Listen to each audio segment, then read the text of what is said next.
जय हिंद दोस्तों, रक्षित खन्ना के इस चैनल में आपका स्वागत है। दोस्तों, आज के इस वीडियो में मैं आपको कुछ महत्वपूर्ण जानकारियां दूंगा। सबसे पहली जानकारी मैं आपको दूंगा फॉर्म 16 के बारे में। दोस्तों, फॉर्म 16 मिलने की भी एक लास्ट डेट होती है कि कब तक आपको फॉर्म 16 मिल जाना चाहिए पेंशन डिसबर्सिंग एजेंसी द्वारा, चाहे वो स्पर्श हो या फिर कोई दूसरा डिपार्टमेंट हो। यानी उसकी भी कोई डेट निश्चित है भारत सरकार के द्वारा, इनकम टैक्स डिपार्टमेंट के द्वारा। इसकी जानकारी मैं आपको आगे दूंगा और कुछ रूल्स भी समझाऊंगा। दूसरी जानकारी मैं आपको दूंगा OROP 3 की पेंशन टेबल बनाने के लिए मिनिमम पेंशन और मैक्सिमम पेंशन किस तरीके से ली जाएगी क्वालिफाइंग सर्विस के आधार पे। यानी मिनिमम पेंशन किस क्वालिफाइंग सर्विस पे ली जाएगी और मैक्सिमम पेंशन किस क्वालिफाइंग सर्विस पे ली जाएगी।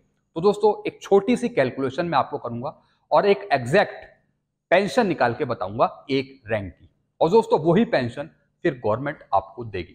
बिल्कुल सही है दोस्तों, बिल्कुल एग्जैक्ट है। आखिरी इंफॉर्मेशन मैं आपको दूंगा OROP 3 पेंशन की प्री प्लानिंग किस तरीके से होगी। जी हां दोस्तों, OROP 3 पेंशन टेबल भारत सरकार के द्वारा ही बनाई जाएगी, उसके द्वारा ही अप्रूव करी जाएगी, जिसमें PCDA, CDA, DSW department, ministry of defence ये सारे काम करेंगे। लेकिन दोस्तों, इसकी प्री प्लानिंग कैसे होगी, इसका एक्सपेंडिचर कैसे तय होगा, इसकी भी जानकारी मैं आपको दूंगा। तो दोस्तों, ये तमाम जानकारियां हैं जो आपके लिए बहुत महत्वपूर्ण है, इसलिए इस वीडियो को आप शुरू से लेकर आखिरी तक देखिएगा और अपने ग्रुप में भी शेयर कर दीजिएगा। वीडियो में आगे बढ़ने से पहले एक छोटी सी अपील कर रहा हूं, अगर आप पहली बार मेरा चैनल देख रहे हैं या फिर ये वीडियो देख रहे हैं तो आप मेरा चैनल सब्सक्राइब भी कर सकते हैं, जिसका नाम है रक्षित खन्ना, क्योंकि ऐसी जानकारी अक्सर आपको मिलती रहती है इस चैनल के माध्यम से। चलते हैं दोस्तों, आगे बढ़ते हैं। सबसे पहली जानकारी है फॉर्म 16 को लेकर। जी हाँ दोस्तों, फॉर्म 16 को लेकर मैं आपको दो जानकारियां दूंगा। सबसे पहली जानकारी तो मैं आपको दूंगा फॉर्म 16 को लेकर कि पेंशन डिसबर्सिंग एजेंसी को जो फॉर्म 16 देना होता है वो देना होता है 30 जून तक। जी हां दोस्तों, चाहे वो पेंशन डिसबर्सिंग एजेंसी स्पर्श हो या फिर बैंक हो, CPPC हो या फिर कोई दूसरा डिपार्टमेंट हो। यानी भारत सरकार की गाइडलाइन के अनुसार, इनकम टैक्स डिपार्टमेंट की गाइडलाइन के अनुसार पेंशन डिसबर्सिंग एजेंसी को या फिर डिपार्टमेंट को फॉर्म 16 देना होता है 30 जून तक। अगर वो 30 जून तक आपको फॉर्म 16 नहीं देते तो दोस्तों फिर पेनल्टी पड़ती है डिपार्टमेंट पे।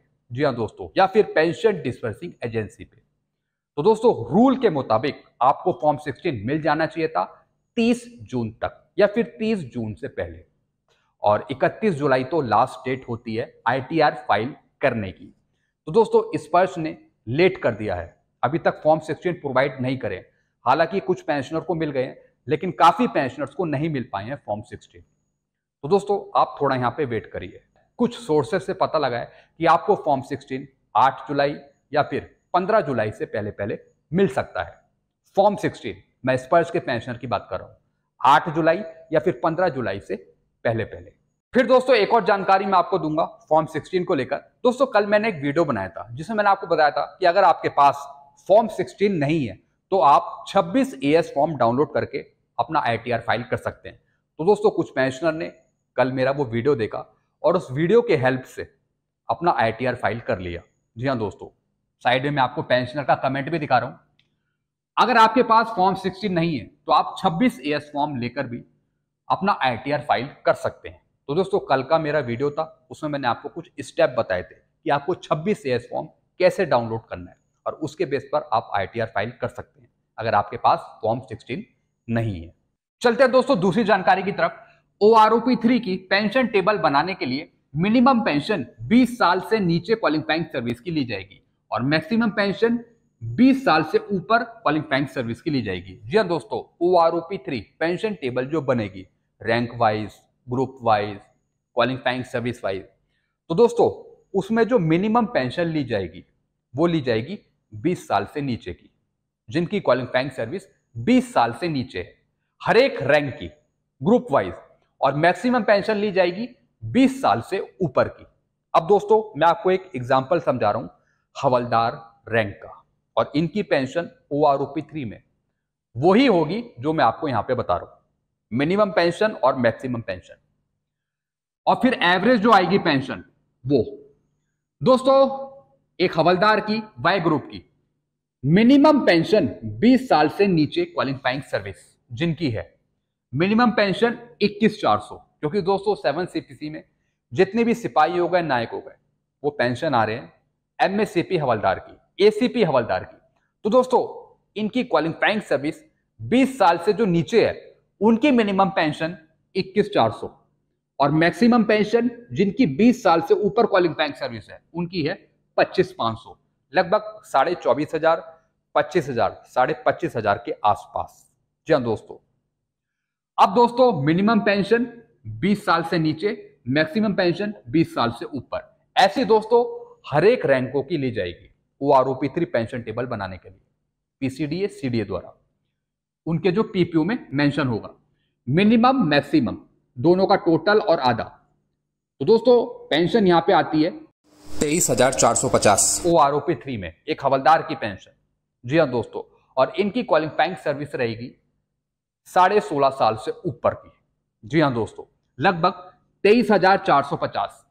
और दोस्तों जिनकी क्वालिफाइंग सर्विस 24 साल है हवलदार की, उनकी पेंशन रहेगी 24,000 के आसपास। जी हाँ दोस्तों, 24,000 के आसपास, यानी 23,500 से और 24,000 के आसपास रहेगी जिनकी क्वालिफाइंग सर्विस 24 साल की है। ये जो मैंने पेंशन बताई है ये 24 साल से नीचे बताई है, जिनकी क्वालिफाइंग सर्विस 24 साल से नीचे है। तो दोस्तों आपने यहां पे देख लिया मिनिमम और मैक्सिमम किस तरीके से लिया जाएगा। मिनिमम पेंशन 20 साल से नीचे क्वालिफाइंग सर्विस की, मैक्सिमम पेंशन 20 साल से ऊपर क्वालिफाइंग सर्विस की। फिर दोस्तों आखिरी इंफॉर्मेशन, OROP3 पेंशन टेबल की प्री प्लानिंग होगी भारत सरकार के द्वारा। जी हाँ दोस्तों, OROP3 पेंशन टेबल बनाने के लिए, इस पे काम करने के लिए पहले से ही प्री प्लानिंग करी जाएगी।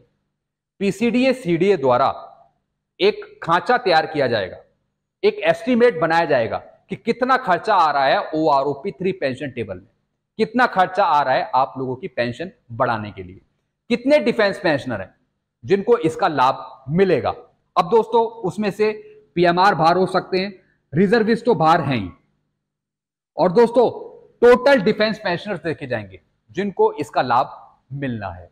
तो पहले से ही प्री प्लानिंग होगी। अब दोस्तों उसके स्टेप्स क्या हैं, क्या क्या स्टेप्स फॉलो करेगी यहां पे भारत सरकार आपको OROP3 पेंशन टेबल देने के लिए। सबसे पहले मिनिस्ट्री ऑफ डिफेंस यहां पे संकेत देगी पीसीडीए सीडीओ को कि आप एक एक्सपेंडिचर बनाइए OROP3 का कि कितना खर्चा आ रहा है आप लोगों को देने के लिए। फिर दोस्तों पीसीडीए सीडीए यहां पे एक्सपेंडिचर बताएगा मिनिस्ट्री ऑफ डिफेंस को कि भैया इतने पेंशनर्स हैं, इतने लोगों की पेंशन बढ़ रही है, उसमें फैमिली पेंशनर भी हैं, यानी टोटल इतना खर्चा आ रहा है। फिर दोस्तों मिनिस्ट्री ऑफ डिफेंस वो खर्चा भेजेगी मिनिस्ट्री ऑफ फाइनेंस को, क्या मिनिस्ट्री ऑफ फाइनेंस उसे अप्रूव करेगा। फिर दोस्तों जितना भी खर्चा है वो सब मिनिस्ट्री ऑफ फाइनेंस के द्वारा अप्रूव किया जाएगा। पैसे का जो भी लेन देन है, जो भी खर्चा पानी है आप उसे बोल सकते हो, वो सब मिनिस्ट्री ऑफ फाइनेंस के पास है।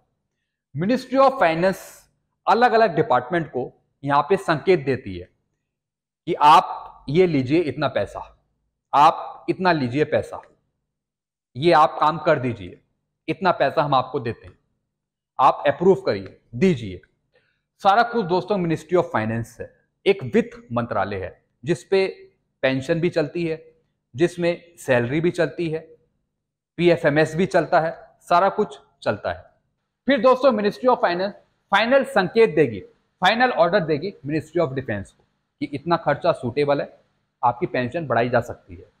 तो दोस्तों लास्ट में मिनिस्ट्री ऑफ डिफेंस अपने ही मीडिया के रिपोर्ट के अनुसार वो एक विज्ञप्ति निकालेगी, यानी प्रेस कॉन्फ्रेंस करेगी, PIB की रिपोर्ट जारी करेगी कि इतना खर्चा आ रहा है OROP3 के लिए, और फाइनली अप्रूवल मिल चुकी है मिनिस्ट्री ऑफ फाइनेंस की।